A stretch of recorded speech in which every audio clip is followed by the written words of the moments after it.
Bill Molyneux here with Bill's History World with Goober the Traveling Bear, and I have Kevin with me also.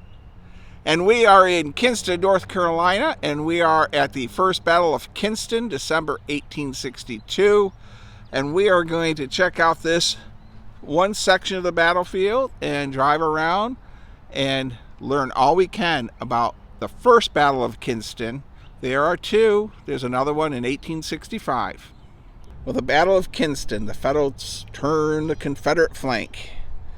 So here we have maps, and the Confederates are outnumbered like 4-1, I believe it would be. So this section of the battlefield, actually you are here. There we go. And we're gonna, this site is dedicated to the memory of Wilbur Fred King III, 1966 to 2003. Will King touched the lives of many people in his quest to preserve Lenoir County's Civil War battlefields. Will's great love for history and his leadership were inspiration and a driving force in preservation endeavors of this community. Very nice. So it's a memorial not to the Confederates, but to the fellow who helped. Here we have, not for wages, not for glory, 'twas for home, right they fell. And the Confederate soldier, 1861 to 1865. And we have a Johnny Reb at the top.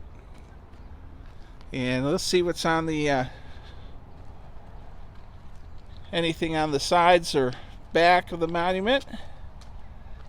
The Valor men from Lenoir County wore the gray, erected May 10th, 1924 by the A.W. Waddell chapter UDC. Oh. All right, well, we're going to walk around a little bit. I think we have more placards to look at. The walking trail. Members of Lenoir County Battlefields Commission meeting in regular session April 14, 2003 expressed their desire to recognize efforts of Will King III as follows. So, we're going to walk the field here, and we're going to check out our artillery piece.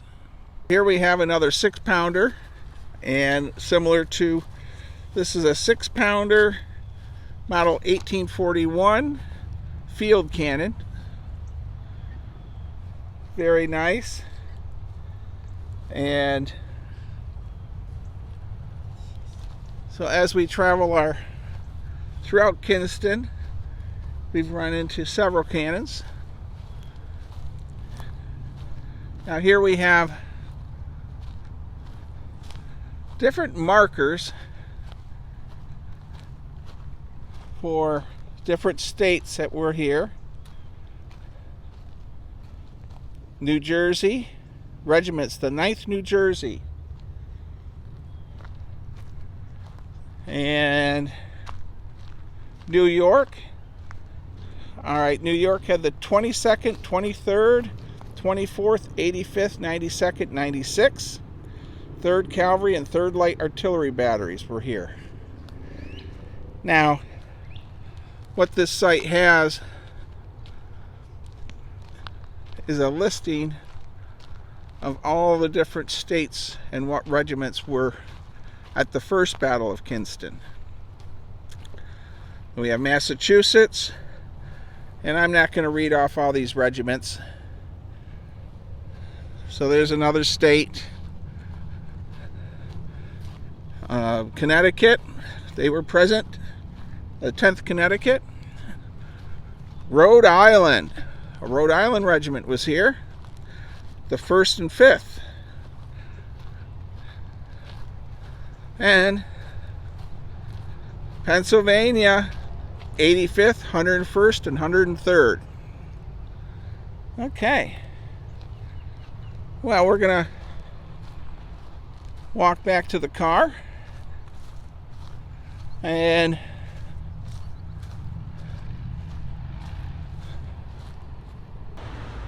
hello, Bill Molyneux here with Bill's History World with Goober the Traveling Bear and Kevin and Walt, and we're in Kinston, North Carolina, and we are at the first Battle of Kinston. Did you know there's 2 battles in Kinston? Well, yeah, there are 2 here. One early war and one extremely late war. We are going to walk around the first Battle of Kinston, battlefield stop number 10. So let's see what we can see. All right, well, here we go. And the night of December 13th, 1862. Boy, that would have been a mess up. After the fighting near Southwest Creek, the Confederates withdrew towards Kinston. Marching north, they crossed a creek and waded through the frigid swamp. Many cold, wet soldiers spent a miserable night at Harriet's chapel. And they're not the first time they've done that, I'll bet you. So at this roadside stop, a lot to see, a lot of walking paths. Fighting at Harriet's chapel. So, as I lay there and listened to the Yankee bullets rattling upon the walls of that church and saw the weatherboarding perforated like a pepper box, I felt and thought, remember the Sabbath day to keep it holy. Those Yankee scamps were making the building mighty holy. Holy with holes.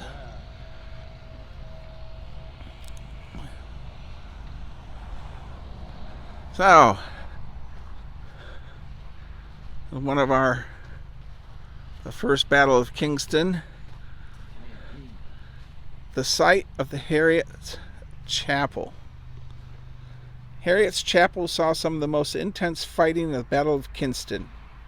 In 2010, the Historical Preservation Group moved this building, once New Bervinian Primitive Baptist Church, to this site to interpret Harriet's Chapel's role in the battle. Okay. Kevin, I'm sure the door is locked, but I doubt there's any kind of a park guide in there, but why don't we just check? No? All right. I was 100% sure. Okay, there's a lot of neat stuff here. Really got to say the town of Kinston really promotes its Civil War history. This is an 1841 6-pound field gun, smallest caliber smoothbore cannon used in early in the Civil War, both sides. Cannons like these were used in the Battle of Kinston. This is a non-firing replica that Goober the Traveling Bear is checking out. Very cool. It's unplugged too. And Goober doesn't like that because there could be bees in there, Kevin. How would you like to have your head put in a cannon barrel? All right. My head won't fit. Your head won't. We have that 6.4 Brook gun, it would have. Not even that one. All right. There is so much to see here in just one road stop. And luckily for us, Walt is really into doing all 22 stops. Caring for the wounded as the fighting surged past the church and the battle moved into Kinston, surgeons of both armies began the task of caring for the wounded. Harriet's Chapel became a refuge, and men from both sides found care at the church. Wow. And there's the interior. Hey, is this the Confederate monument? No, this is it. The Confederate defenses of Kinston. Confederate engineers built fortifications around Kinston and along the approaches from New Bern. You can see a portion of those earthworks from the boardwalk. This line of earthworks originally straddled the road to Jones Bridge, which was near the site of the current US 258 Queen Street Bridge. The earthworks on this side of the road ended up at the Neuse River. Those on the other ended up at Deep Swamp. Wow.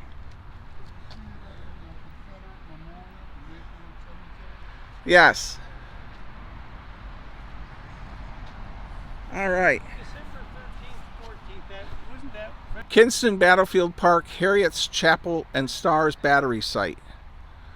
This site is the center of the Confederates' line during December 13th, 14th, 1862. Wow. The earthworks here are fragile. Please do not climb on them. And we will walk up here and check them out. We have volunteers support this site. The Historic Preservation Group expresses appreciation for North Lear High School. John Gray Foster's long blue line slowly marched north from the southwest creek towards the Confederate line. The Confederates behind the formidable line of earthworks protected by the swamp in their front braced for the Union assault. Sounds like a tough nut to crack. The Confederates were outnumbered, yes, like 4-1. Yes. Now here we have. But they were entrenched behind a swamp. And here we have. The earthworks you're not supposed to climb on. We're not supposed to climb on the earthworks. Kevin is at the swamp. I don't know what the river is. So here's the earthworks. It's the Neuse River, I suspect. And the swamp. Boy, fighting as the Union through this swampy ground and then fighting over earthworks. And I gotta say, this first battle of Kinston boardwalk battlefield is really neat. The action in the swamp. A large swamp separated the advancing Union Army and the Confederate defenders 1/2 mile north. Described by one Union soldier as difficult to cross and densely covered with growth of small trees and pines. The swamp slowed the Union advance and provided cover for the Confederates. Yeah, waist deep water there. And waist deep swamp water. In December. And it had to be cold, December. 24 guns of the 3rd New York Artillery supported General Wessel's infantry as they advanced through the swamps toward the Confederate line.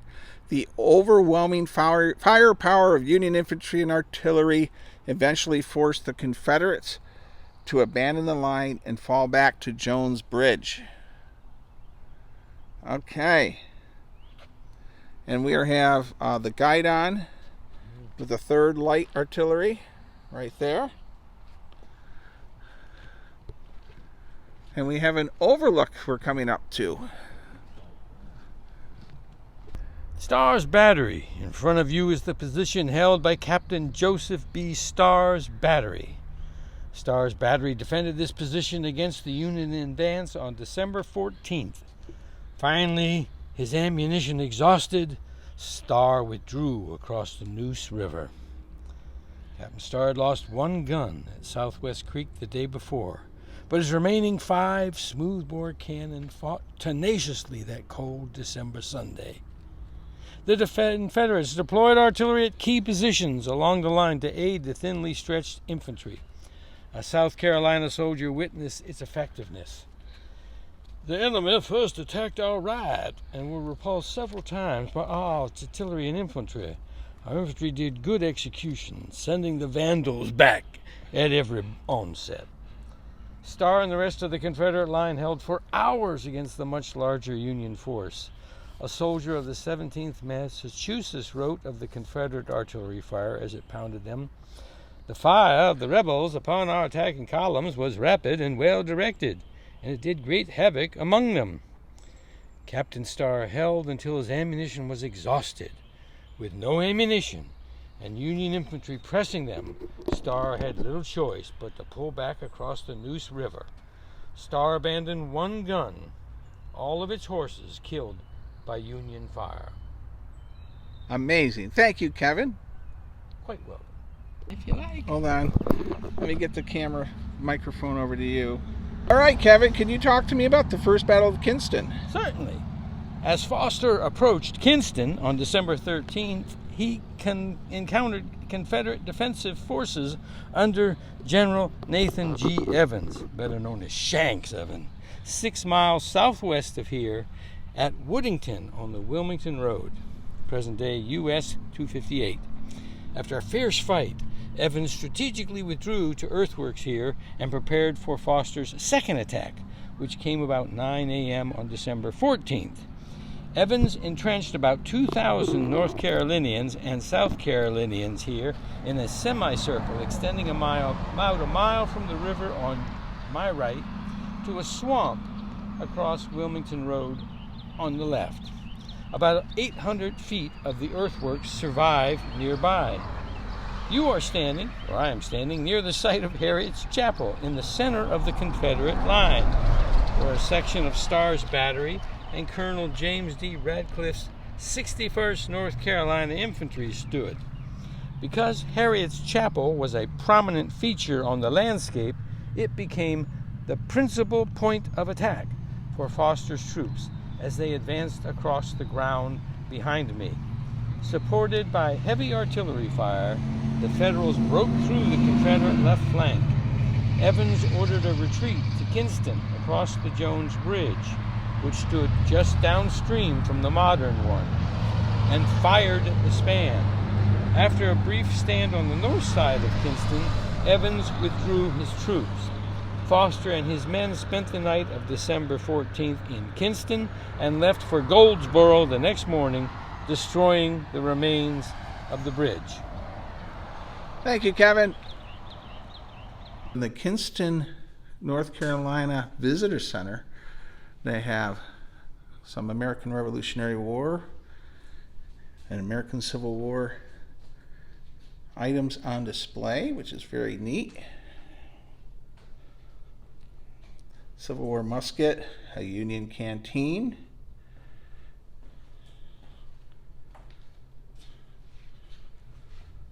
Let's see, we have some Weiss forks, North Carolina.